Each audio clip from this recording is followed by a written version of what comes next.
scan one of the QR codes on the side. That's what we're using for attendance at all the sessions, just so you can see how that's going. We have 4 wonderful speakers here who are ready to share from their respective areas and contexts, and then I'll let them introduce themselves. And if you have any questions, then we'll Awesome, thanks. All right, everybody, this will be fun and exciting stuff. By the way, I'm not Dr. Daniel Leffel, I'm Dr. Joey Leffel. Daniel's our superintendent. So, I am Schuyler Central High School. I'm the principal there, and we'll kind of go through some goodies here that we got. All right, I guess I'm going to read this to you. So we're going to learn, discuss next steps, preview existing truancy intervention programs across the state, changes that started since the pandemic, and how urban and rural schools and communities are responding to rising chronic absenteeism. One thing that you're going to see that comes from Schuyler, I'm going to jump forward on to the next one. Saunders County first, actually. You're Saunders County, actually. Yeah. All right, we're going to go Saunders County first, and then I'll get to come back up later. So, but I'm Joey Leffel. This is Amber, if I remember right. Yep. So we don't know each other, so we're just winging this thing today. So she's going first. Hi, I'm Amber Pullen. I'm with Saunders County.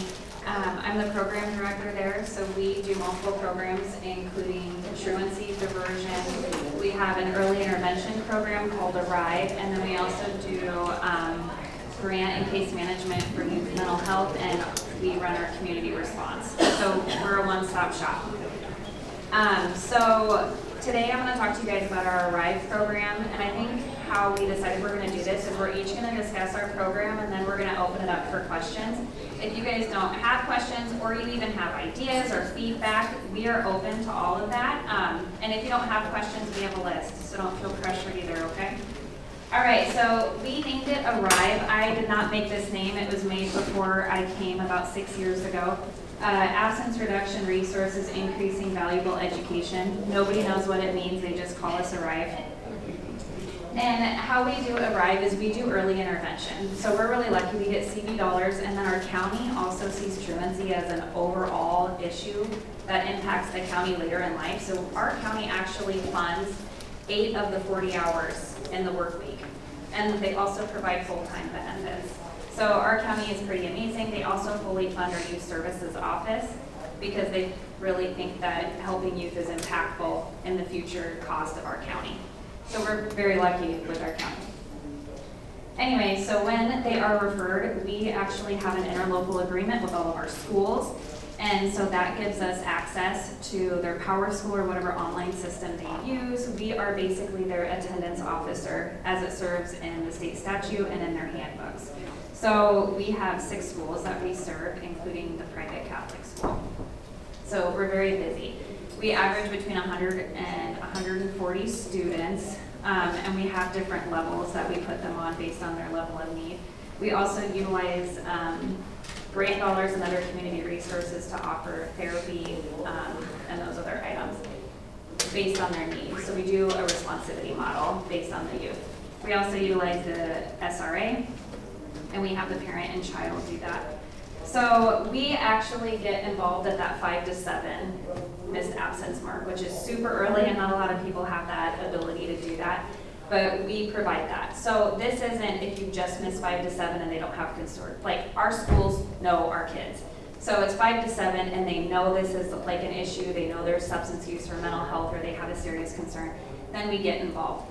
We are not there to attack. We are not there. We're there as a resource, okay? So we're there to help parents advocate if it's an issue that requires a 504 plan, if it's an IEP issue, if it's a bullying issue. Then we're able to get involved and say, okay, like here, or we help the parent advocate for their student if they feel like there's some sort of issue with the teacher. So the whole focus of the program is to help parents learn how to advocate for themselves as well, how to communicate effectively with the school so that the school doesn't feel like they don't know what's happening with their students. So we have the different levels. The first level is a warning letter. This is fairly effective. This is when they reach like that 7 mark, and this is like 7 in the first quarter. This isn't like 7 in March, okay? Like this is 7 early on. We let them know, hey, this is what state statute says, this is what we're paying attention to, and generally that fixes the majority of the issue. The next one is a monitor only status. So we have 3 different levels. So we have the warning letter, monitor only, and then level 2, which is contracted.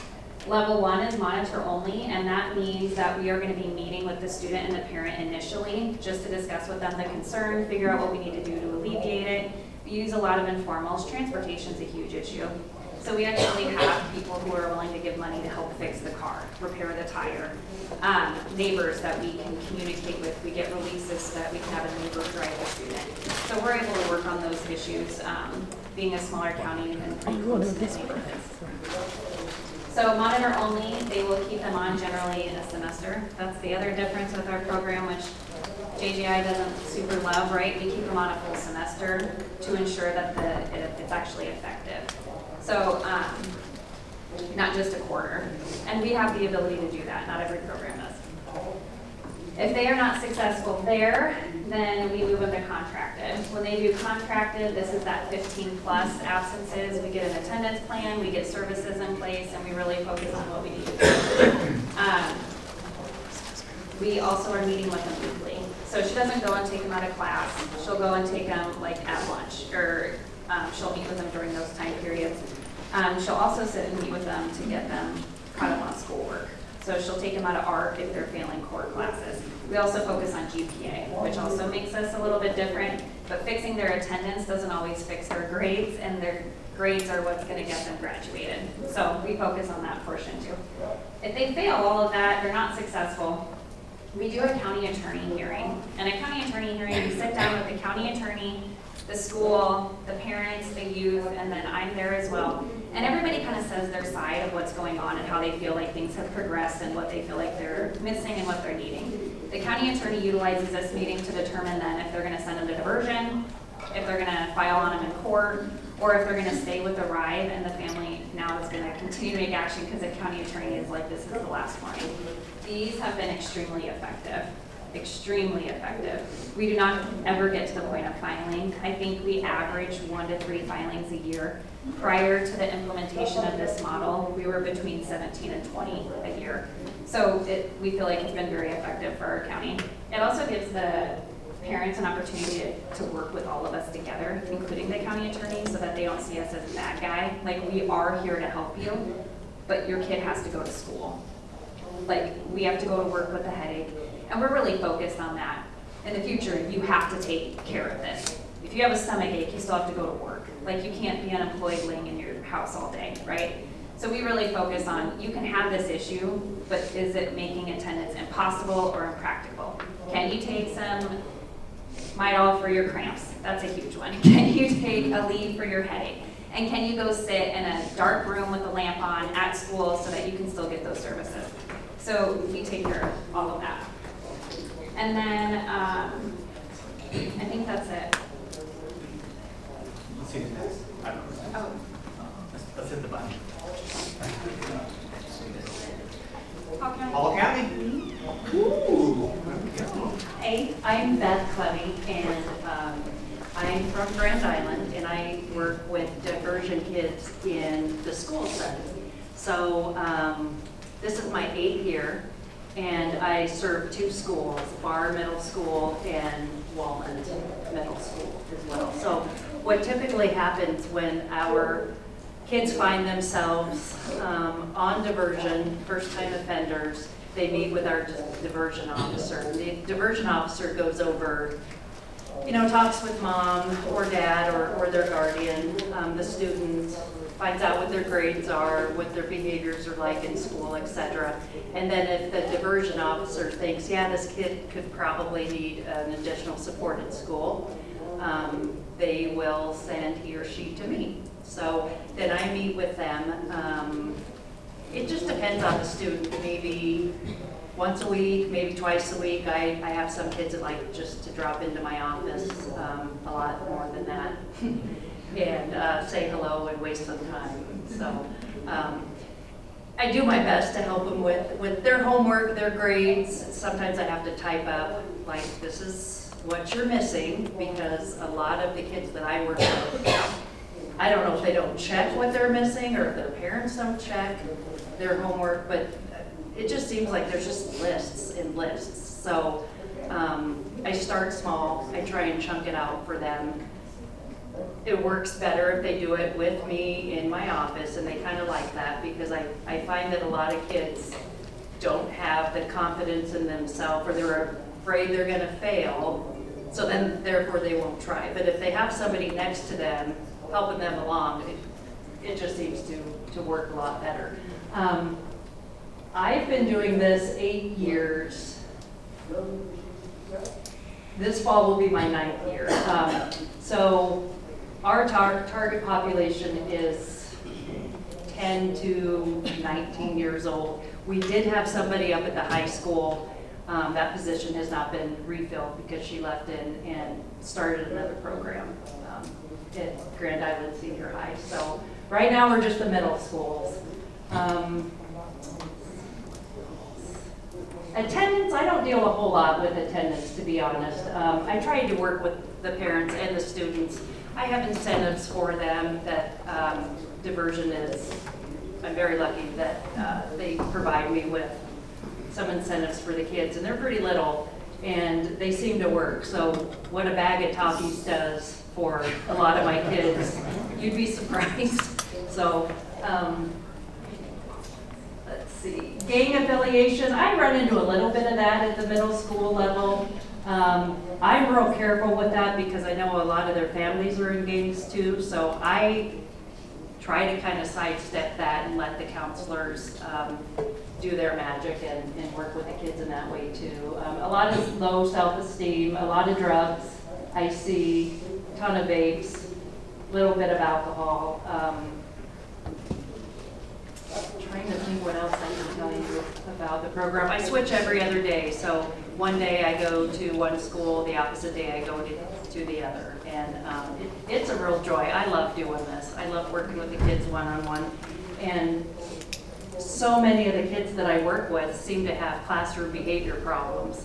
So they're not that way with me in my office. I maybe come across one or two that have severe behaviors even just with me, but most of the time they're real good. And I work with interventions with them.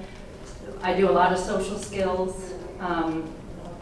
I do work a lot with classroom management with them and behaviors, and just try to get them to recognize this is what you're seeing, or what your classmates are seeing in the classroom from you, and it's disruptive or whatnot. But so yeah, we just work on some of those easy social skills, and I love it. This job is wonderful. It is wonderful. I wish all schools had somebody, because our counselors and our social workers are just, they're maxed out.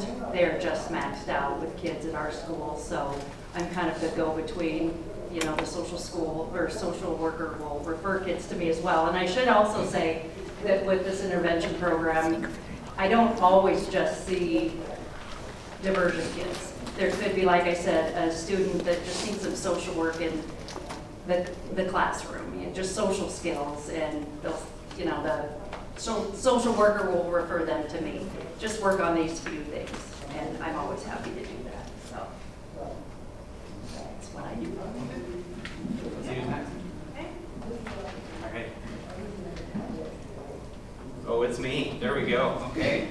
All right, everybody. So I'm Joey Lefthal. I'm the principal and director of student services at Schuyler Central High School. I was hired by Schuyler 5 years ago to get them off the priority list for the state of Nebraska.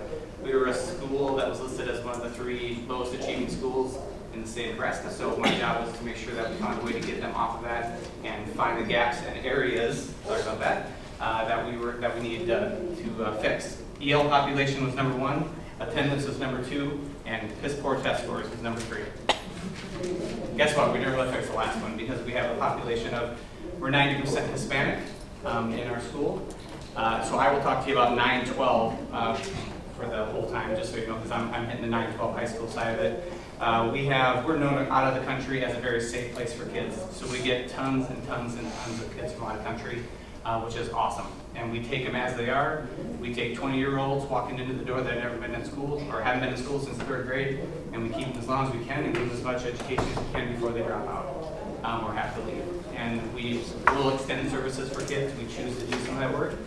What I'm telling you today is, everybody, some people don't like this. Okay, it might not work at your school. Some people in my school don't like that we do this. Okay, I'm a big chaser of dropouts, so I go out and chase my 28, 29-year-old dropouts and find out where they're at. How close are they to graduation? Can I put a program in place to help them graduate and get their diploma? So we do things a little bit differently at Schuyler, and a lot of that came out of that priority plan that we had to address. So the test score piece of it, obviously we're getting rated on the ACT. A ton of our kids don't speak English, so they're taking an ACT test that they have absolutely no idea even what it says. Okay, so the test scores that I say are piss poor. It's just part of what we do. We have kids who still score those 30 ACTs, those 31s, those high-scoring, achieving kids. My seniors just graduated from there with 30s and 29 ACTs, so they're doing some good things there. Our school is just very different from other places that I've been, and I've been kind of across our state. I was out in western Nebraska as a superintendent out there. I was up in northeast Nebraska on the Santee Sioux Reservation as a superintendent up there. I was out in Montana on the Lane Deer Reservation as a teacher. I was down in Springfield as a counselor. Just kind of worked my way through those programs. The one thing that has come out of all that I've ever worked through, though, as a counselor is attendance starts way before they miss 20 days. And we all know that, right? It is basic relationships for kids. Okay, so a program that we have implemented at Schuyler is called Capturing Kids' Hearts. It's the overarching umbrella model of what we do. It's all about building relationships with kids. It's shaking hands at doors. It's bending over backwards to do whatever you have to do to get those kids done and to get them there. When they know that part of it, they will work for you, I promise. Okay.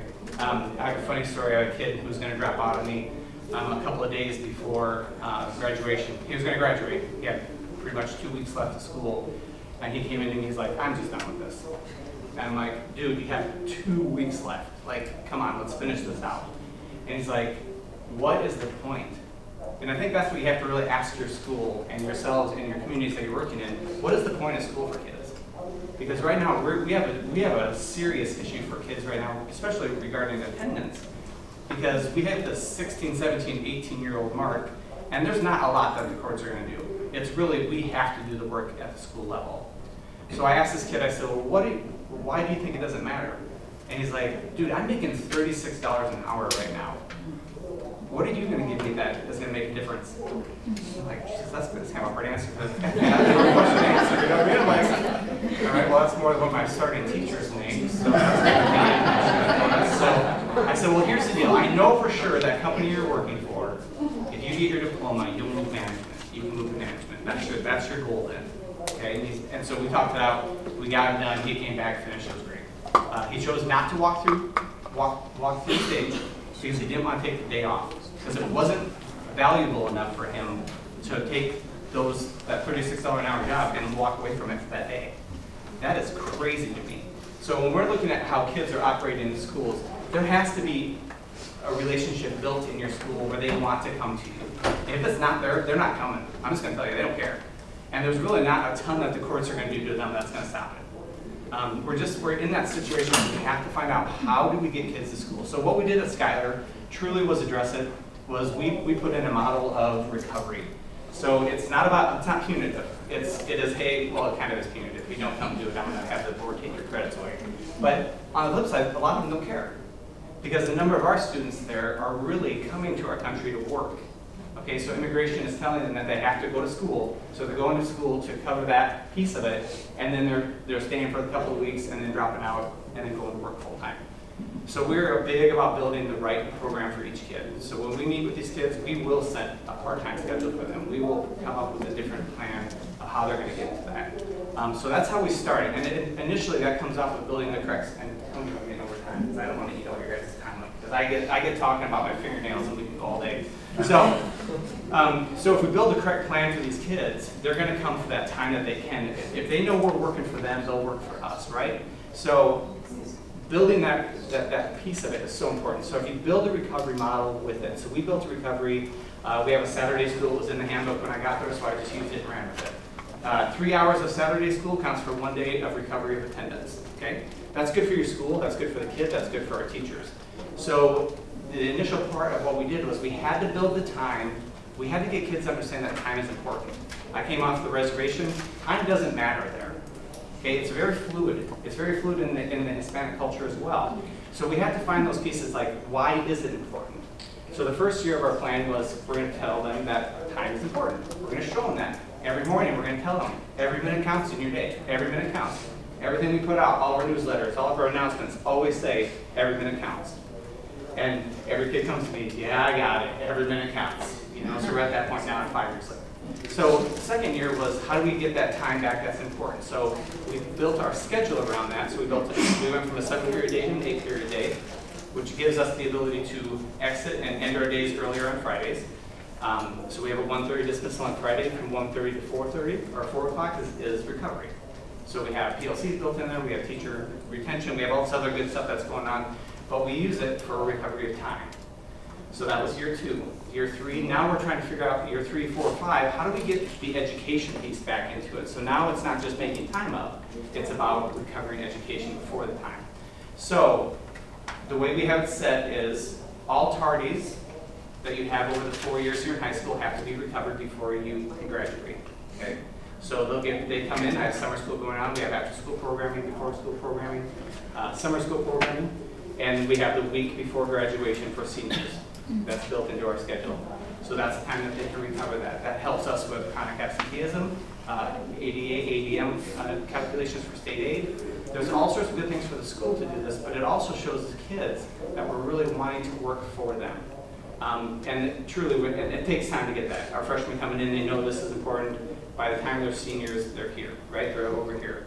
And I have a great story with one of my kids who's going to graduate today, hopefully. He's texted, you'll see me opening tests up on my phone because he's alternative ed, and I created an online program for him to finish his one class that he needs to graduate. So he's hopefully going to graduate today. When he came in, I called him, I said, dude, just come back to school, let's get this done. He came in and met with me, and he's sitting there, had a great conversation, and he goes, pardon my language when I say this, Mr. Lefthall, our whole class kind of thought you were just an asshole, but we get it now. So understanding that it took 4 years of time for this kid to understand, like, man, these kids, they're working for us here. That is a really valuable piece for our kids. It's very valuable for our teachers. Again, I'm going to put a little asterisk up here, though. This doesn't work everywhere. And I will tell you, I battle it every day at my school, that people are mad or upset saying, you're giving diplomas away.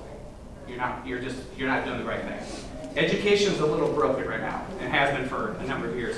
We have to do the work, and I love the comment that our guest speaker, or our main speaker has said today, we have to do things differently. We just have to think differently of how we're going to help kids. Attendance really isn't any different for me right now than it was before COVID. It changed the way that we have to operate because kids realized, I don't really need to be in school. That's really what changed. So we need to flip our model and say, hey, we have to do that work. Okay, so that's all I'm saying. All right. Yes, that means I'm last, right?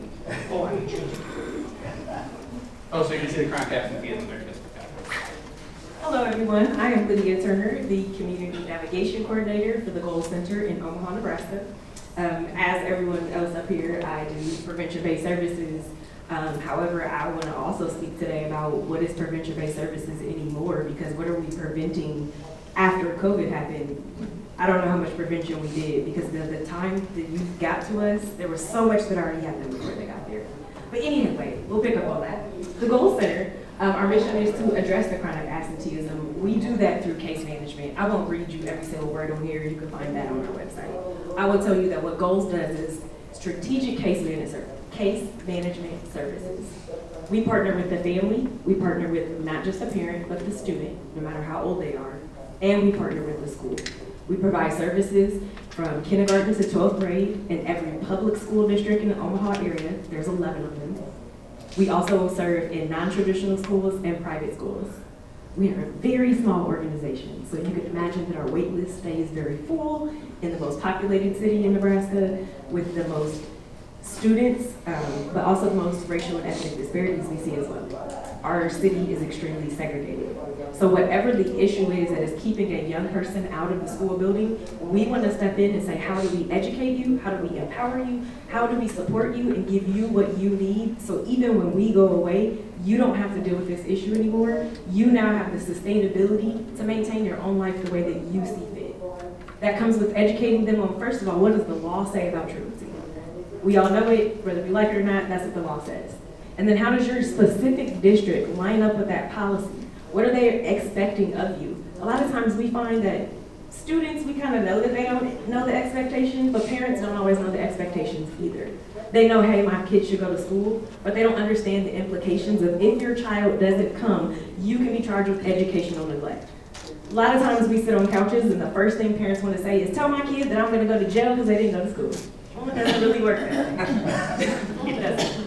So we're educating, we're empowering. And then we work with those families to identify what their unique needs are. We do that through some evidence-based surveys, questionnaires, different assessments that we do, but we're also just sitting and having a human conversation to say, tell me about your day and tell me what this looks like for you. What do you think you need help with?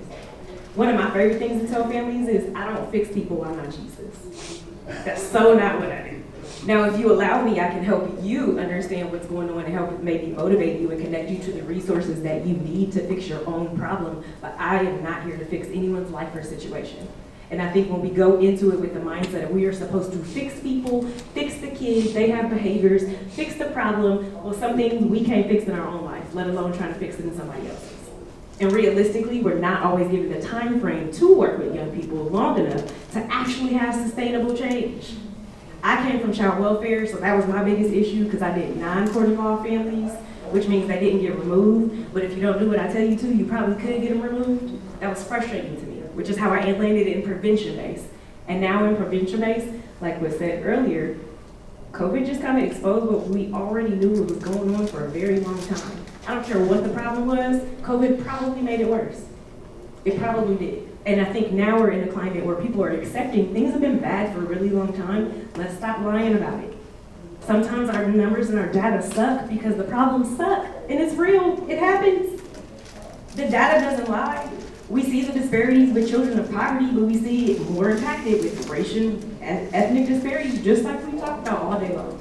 It's real and it's honest. We want to help families regardless of that situation, to give them the resources and tools to fix that, to help themselves. Now imagine serving in an extremely segregated city with 11 school districts. I've been around in Omaha most of my life. Depending on what school district that kid comes in referred as, I can probably tell you what the problem is before you even tell me what the problem is yourself. Why? Because we see it, we've lived it.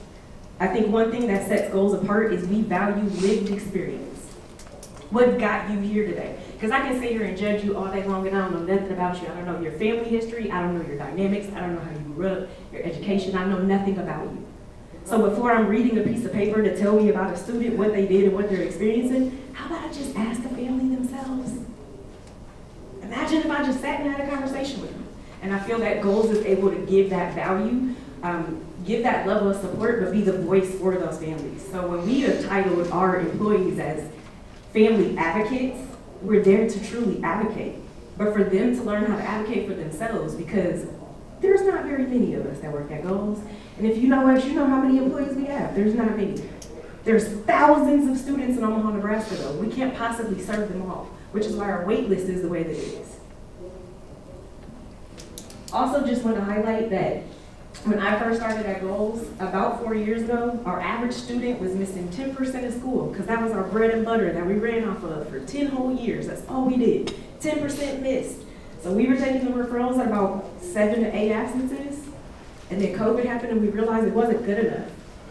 I started getting referrals. I personally worked a case where a student had 3 years of school impacted by COVID and did not attend. Meaning, the year school shut down that March, he stopped going to school, nobody paid attention. The following year, we're on year 2. Everybody's remote, he didn't go. We're now on year 3, it's September, and I'm supposed to show up as Jesus the Savior to fix his situation and his problem, and that is not realistic. We realized we did not have the infrastructure to deal with the problems that we had. We got criticism of it. Guess what? It was right. We admitted it. We said we don't have all the answers. We talked internally, we sought out other experts in the field, and we're still trying to make our process better. So in the summertime, we do also provide service because we want to support that family to have the routine, the structure, and set up for next year. But we're also in our back office, like, what do we do well this year, but what do we do that sucked? How do we do it better? What did our families tell us? We do stakeholder surveys with the schools, the parent, the student, anybody who wants to fill one out. If you've worked with us, do a survey. Tell us about ourselves, but be honest, please. because we're never gonna fix it and change if we don't honestly address the issue. I would also like to point out before I sit down, that goals, I'm very proud of this. Of the people that serve at goals, we're about 85% people of color. We're over 70% women-led. And I've never worked for an organization in my life and been able to say that unless it was an all-black organization that I served. And it's not just all black people, but it's people from all walks of life, people from different professional experiences, different economic experiences. We look different, and we can sit and have these tough conversations, but there's so few of us that it's easy for us to talk about it. Honestly, I almost had a panic attack coming in here, because although I've been doing this a long time, I still get nervous talking about the real problem. Because I look like a lot of y'all, but I didn't have the experience of a lot of y'all. So I have to be true to myself, and that's not always easy to do. But until we start talking about it and having honest conversations, not just about the data, but what is our own personal experience? I feel like GOALS is able to do that, and that's the biggest way we are trying to provide prevention-based services in our community. Thank you.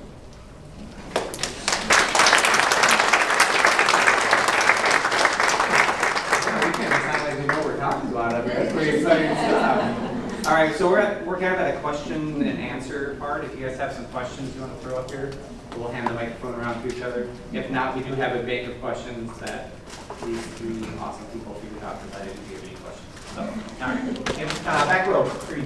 Yeah, so with the Goals Center, I was wondering what happens at the point that they are filed on in juvenile for a truancy filing? And second question, how does your funding work? Our funding is diverse, and if you have more intel, please let us know so we can continue to sustain it. That's the easiest answer from the funding part. We get creative. Honestly, I never wrote grants before, and I was like, you know what, I could probably do this, so let me juggle my normal role of community navigation to even I'm trying to learn how to do that. It really is just, we use what we have. Use every connection you have. As far as when students go system involved, GOALS does not provide support to system involved youth.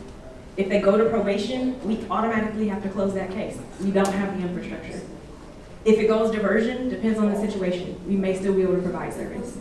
If it goes child welfare, see there's all these little exceptions to the rule. So what we always recommend, why I switched to this slide, our contact information is here. Please call us if you have a question about it. Once a student is involved in child welfare, if they are removed and made a state ward, we do not provide service because they truly do have a duplication because they have way more resources than Little Old Gold Center. If they end up being non-court involved, we'll still keep it. A lot of times we are written into their plan, but we are not a safety service and should not be used as such. So if there is a safety concern, GOALS is not the appropriate fit. All right, another question? So you made a comment at the Grand Island that you really don't address the attendance issue. Can I ask why not? So be with diversion, because I would think that that's how they're down the road they're going to go if it's not being addressed. Yeah. Typically, at both schools that I worked with, it's the social worker that deals with the, now, let me back up. Pre-COVID, I did work with attendance. When we had attendance hearings, where the family would go, I would go, principals would go. After that, after we came back, they just did without attendance hearings. So then it was just simply the social worker that was sending out, you know, I don't know what it is, 7-day, 5-day, 10-day, 20, yeah. So it's her that sends those out. She makes me aware of the student, you know, is not, he's at this 20 days or whatever, but primarily it's just the social worker that. So then do you work on the skills part of it as far as why they're missing school? I try. Okay, okay. I really do try. Because that's my big thing all the time. You said it best to build that relationship, but I'm always looking at what is the why behind why kids are missing. If you know, you share with me, because, you know, for 2 years I worked with a boy that just didn't want to come to school, just refused, said he was bullied, which he wasn't. He just didn't want to be at school. So we did call the social worker, principal, myself, called the parent in, met, and let him know you have to be here according to state law. And what What happened at the end of that meeting is, yes, he would show up, yes, he will be here, I promise you, we will have no more of this, and then didn't come the next day and never came back. And that was in March. And this particular student, he wasn't bullied. I am telling you, he was not bullied. Because we set an entire stack of 8th graders and said, which one is bullying you? And he couldn't come up with one. Couldn't come up with one kid. So he ended up telling his mom, if you send me to school, I'll kill myself. And she said, that's it. I guess you're staying home. And I mean, what do you do? What do you do? So as of now, he's going into 9th grade, and I don't know what's going to happen. Team approach of addressing them. Yeah. I'll just add to that a little bit. Granted, Omaha is a very different climate and community. We find that the major issues tend to be, number one, poverty. I would say, I don't remember off the top of my head, please don't quote me on it. I want to say about 80-some% of the students that we served last year and kind of historically live in poverty. So usually something poverty associated is probably going to be it, not always. Mental health, I think all of us know without question that that is an issue, and it was before COVID, but after COVID, I don't even think we begin to see the impact of mental health on adults, let alone kids. But we also see a lot of transportation needs, and that's one resource. This may sound a little different because I know in smaller communities you don't have near as many resources as in Omaha, but in Omaha we do have a lot of resources. The one thing that we struggle with as a city is transportation. Once you get past a certain point in the city, the public buses don't even run anymore. So there is no way to get your kid to school. I personally have 7 children. So during the pandemic, guess who got to drive 108 miles every single day to take their kids to school because there is no city bus. And they had a brand new high school built, but my son didn't qualify because he's a senior and they're only taking freshman and sophomore. But I have kids at different grade levels, so they have to go to different schools. So if I myself as a parent, knowing the resources available, being educated, working in this field, still am scared to get a county attorney referral for my own kids, I can imagine the people that don't have the same resources that I do and how they struggle. I think it's important to have conversations about what does your city have available, who aren't you working with, who should you be, and what does that look like? I think it helps Omaha to identify even more. Transportation has been an issue literally my whole entire life, and I'll be 40 this year. I think for us and our program, one of the things we focus on is, I'm really focusing with the schools on, I don't care if you can validate what the kid says. That kid's experience is real to them. So we try to meet the kid where they're at based off of their words and their experience. So we actually started an expulsion, suspension, and refusal program that our schools partner with us, which means we provide a space for the student to come. If they don't feel like school is a safe place, they can come and work online schooling, or the teacher will send it to me and we tutor them until they feel comfortable, or we can reintegrate them back into the school setting. It's helped us address attendance issues, bullying, whether it's real or not. That kid feels uncomfortable in school. So, and we have a lot of that where we have teachers who are like, there's no bullying. But that kid is to the point of like self-harm or suicide because of their perception. And so whether it's real or make-believe, it's still their reality. We also, we get knocked for this a little bit, but we are okay if you decide you don't want to attend school and you're 17 and you want to work on your GED. We have a lot of kids that we support through getting their GED, and they are successful. It's very rare that we have a kid who doesn't get it. School is not for everybody, and I think it becomes like this one-size-fits-all approach, and that's not okay. School is not for everybody, and that is okay. And I think both can be true. You can be successful and not have the specific high school diploma that you went to school 8 hours a day to achieve. So we kind of flip that. And then we use incentivization, but we ask the kid what incentivizes them versus us just making it up. So we have a lot of kids who they're obsessed with Xbox, snacks, fidgets. gas money. Some of it, they seriously just want to mentor. We partner with our local law enforcement on having law enforcement go in and mentor with our highest risk kids. Our quote for our office is, "A child with no one to disappoint is the most dangerous child." So we try to give them that person. So how do you, if you have a 17-year-old and they want to work on their GED, because you have to be 18 to drop. So how do you work with the, like, do you just work with the families? My understanding is you have to show financial hardship or medical need. Most of the people who are dropping out reach financial hardship. So they all mark it, So yeah. you're having a meeting with the superintendent and doing that whole Mhm. process. And they have to sign off, they have a sheet of paper they sign and everything, yeah. Any other questions, or should we read the ones that we prepared? Well, the first one that we have says, do you see disparities in attendance between socioeconomic status? Absolutely, yes. If you read the goals annual report or some of the information that I've been gathering, because now I write grants, we actually highlight and break down per race and poverty what that looks like, and it's literally the most mind-blowing thing, and I don't know how people say that it doesn't exist when they see it on the paper. That's mine. Yeah.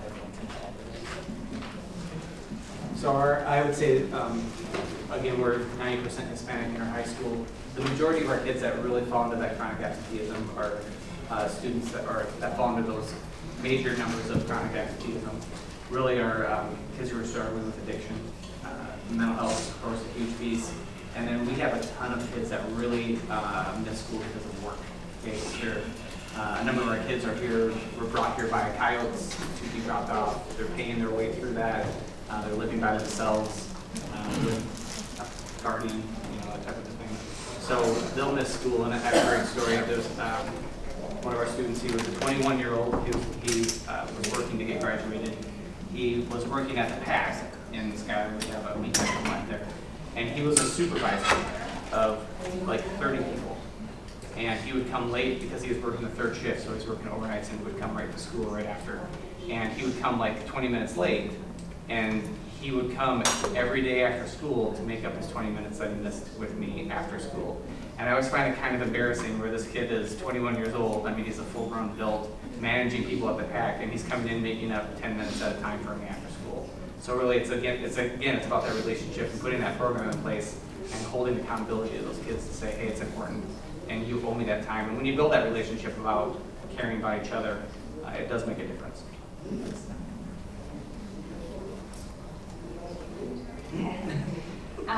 The other thing that we just had JGI evaluate our RIVE program, and it was found to be effective. So that was super exciting for us. It showed that we have been making a difference.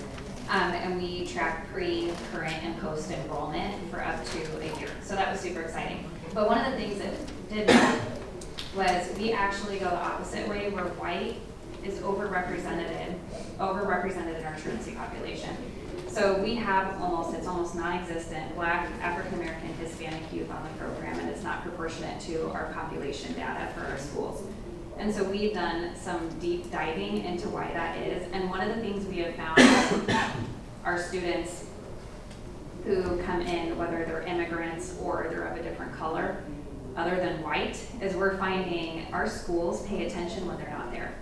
They notice when they're not there, like almost immediately. So they're contacting our service so much earlier for these students that they're getting services so much earlier. But it's because it's more noticeable that they're not there, which I don't know how to read them responding with, well, it's because we can tell when they're not there because they're a new student. And I don't know if it's necessarily because lunchtime. I don't know if it's necessarily because they're a new student or if it's because it's more noticeable that they're missing. It's kind of like I have a kid on diversion right now who got caught because he has a giant red afro. You're more noticeable because you stand out. When you decided to go steal, you were on the camera with a giant red afro. In a county this small, we know the kid who has the giant red afro, right? So I don't know if that's the case. I have no idea. And that was why I really loved the speaker before, because in this case, it's helping. So it was hard to, I don't know, we're still looking into it, but that was just one of the basic data points that we caught our eye.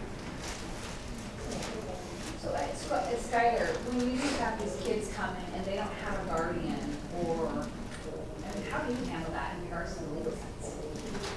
They're legally their guardian. I mean, they're signing the paperwork and they're there. Most of the kids are being charged an amount to live with them.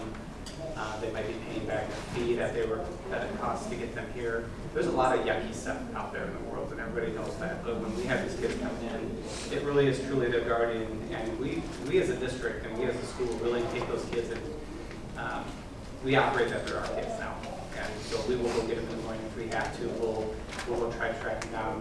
And we're blessed at Skylar because we have a great grant writer, so we have a lot of support. We have multiple mental health aides coming in to help help kids. I have 3 counselors at the high school level. I have a transition program for EL kids. We started a newcomers program 2 years ago for our newcomers that are coming into the country. That has made a huge difference for our kids. So we have a ton of support. So for our kids, really, it's we have created an environment where they really want to be there. So they're kind of our kids now. So the guardian piece it's tough, you know, because you see kids that are doing some couch surfing and trying to make it work. And I'm not gonna lie, we have a number of our kids that have kids. So that's another piece that comes into our attendance plan. Where we created an individual plan for each kid. So if we have a kid who has a baby at home that needs to recover time, we really look at that 30,000-foot view of like what is important for her, for that mom to be to get that education. What does education look like for her? So we'll build plans that have you need to read to your child 30 minutes a day. That's going to count 30 minutes of time for you.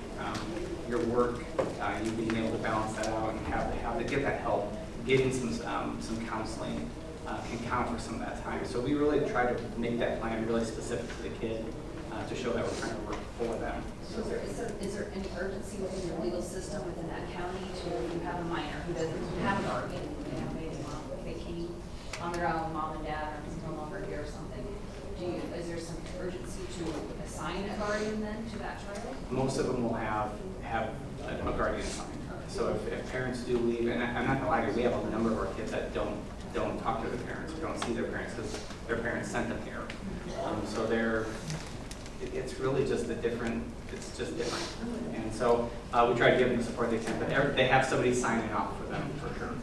So, yeah. All right, any other questions? Okay. Can you talk a little bit more about the process for getting buy-in throughout the school, like teachers and administrators and everybody, what that looked like over the last few years? Yep, so it started when I first got there, we definitely had people that were against, because in schools in the country, we have people that just don't really care and really believe a hammer is the right way to get a kid to do something.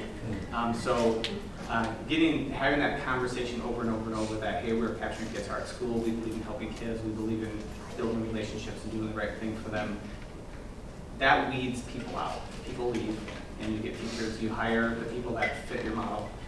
So that has helped us. The first year was difficult, the second year was better, the third year was better, fourth year is better, fifth year is better, and sixth year will be better. And I had some, and it's funny because when we go to recruit teachers, the teacher shortage is impossible right now. I'm still looking for a math and science teacher. If you know anybody sitting around that can use math and science, anybody, I'll take anybody. But really, we go into these sessions and we tell people what we're doing. We tell these applicants like, hey, this is what we do. This is how we support you. This is what we believe in kids. We have great applicants, and we have hired amazing people the last couple of years. Where other schools might be struggling, yeah, I'm only getting 2 or 3 applicants, but I'm getting the best 2 or 3 applicants. The piece that we see probably that hurts us most is we have so much professional development and training for our teachers that we really focus and get them and build them up. That when they want to leave, they're going to leave because they're going to get the job because we have trained them to do the right work. We train them how to teach.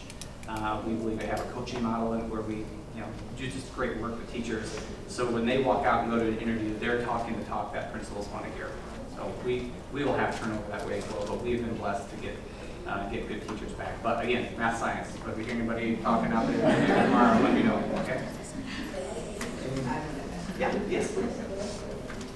I will kick myself if I walk out of this room and don't add 2 points to everything that I said, and I think my coworkers in the back will probably punish me for not saying it as well. First, I want to say the end of the story with the student who had 3 school years affected, that story ended where I got him connected to a mentoring program. This was a very intensive mentoring program, taught him routine structure, had a game room. Mom loved it. She even got some community resources because they had a person who, that wasn't their job title, but was helping work with me to connect that family. So we started a contract with the student. Long story short, he had from the end of Christmas, or the beginning of school after Christmas break, that whole last semester, he was gonna get an Xbox, and the mentoring program was gonna buy him an Xbox if he went to school, and he got the Xbox. Now, little old goals did not have the money, hint, hint, if somebody knows where to get it, tell us. We didn't have the money to buy this young man an Xbox, and we didn't have the day-to-day structure to sit with him and mentor him daily, but what we did have is the heart and the passion. Any system point you could think of, I promise you, this family fell into that box. We look at people like statistics, as it was said earlier today, that these were humans, and we actually just started chipping away, prioritizing what are your needs as a parent first and a human, and then tell me about your son and what does his day look like, and let us get you connected to what you need. So that young man actually went to school, and he had a graduation ceremony when he got his Xbox, and I got invited into it. Like, it was really cool. One of our biggest successes. The other thing I wanted to explain is, I don't know how I even didn't talk about this, Goals has 3 program models. The first one I explained is that 10% and under missed. We've always done that, and that hasn't changed. When COVID happened and we realized we needed to restructure, we started our engagement outreach program. That was for above 10%. I kind of alluded to that, but didn't talk in detail, but you get the hang of that one. The third program that we started actually is a partnership between the Gold Center, Concord Mediation, Charles Drew, and Urban League, some of which are in the room today. Those conversations started, actually, they kind of were in the works, but we went to an NJJA conference and really liked each other and was like, we should all work together. And next thing you know, we did. But together, we can have Concord go in at the beginning, and whatever family drama or whatever issues, they are there to help mitigate those issues. They are there to help handle that conflict before we even get there. I was in child welfare, and there was a girl who said that she was scared to go past 72nd Street. If you haven't been to Omaha, that's basically the boundary that separates not only poverty, but race, and makes it segregated in Omaha. And I blurted out with my loud mouth, why do you work here? Kind of got in trouble for that when I got called to the principal's office. But my point is, these are people that have lived experience and all the fears that a lot of times professional folks have because people don't look like you. And it doesn't necessarily mean you're racist, but it means you don't have that experience. Concord's able to help with things like that, things that we think outside of the box for. They already have a professionally developed program. That's pretty great. We get the buy-in from the family, and they connect with the family at the very beginning. Those referrals are coming from Urban League, who is already in the school building, already worked with the kids and have an established relationship, and they know that they need a little bit more help than even normal Gold services provide. So they're identifying the kids. And then Urban League and Gold are going to work together to address the needs of that family and be in the school as often or as little as possible, where we're at bare minimum going to meet with every family once a month. I'm trying to see your kid at school every week. I will have snacks, and if I don't, they will tell me I didn't bring the snacks and make me bring more next time. But we will meet with that student and young person, and then we'll go to the school and say, hey, this is what we came up with. But then it's our job to communicate with each other as professionals. No parent has time to sit with 4 professional people. I will tell you, I had 3 children and have been a single mother before with 3 kids, and I didn't have the time. I more than doubled in household size, and I promise you I don't have time to sit with 4 professionals. We keep saying that families refuse services. They don't have time to meet with 4 people. It's not gonna happen, especially if they don't have a vehicle to get there. It is not going to happen. So instead, our model for Elevate program also includes, you get 1 person that you have to deal with. That 1 person is going to do their actual job and communicate to the team what happened and what you need. We put the burden on ourselves instead of putting that on the family and then blaming them and judging them for something they can't control or sometimes don't even have the resources to overcome.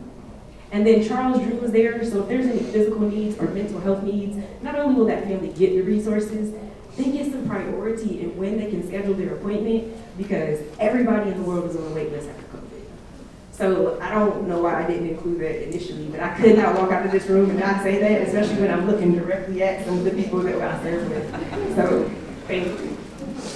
We have 5 minutes left. We got one more question. Are we good? You all right? All right. Yeah. College. We are-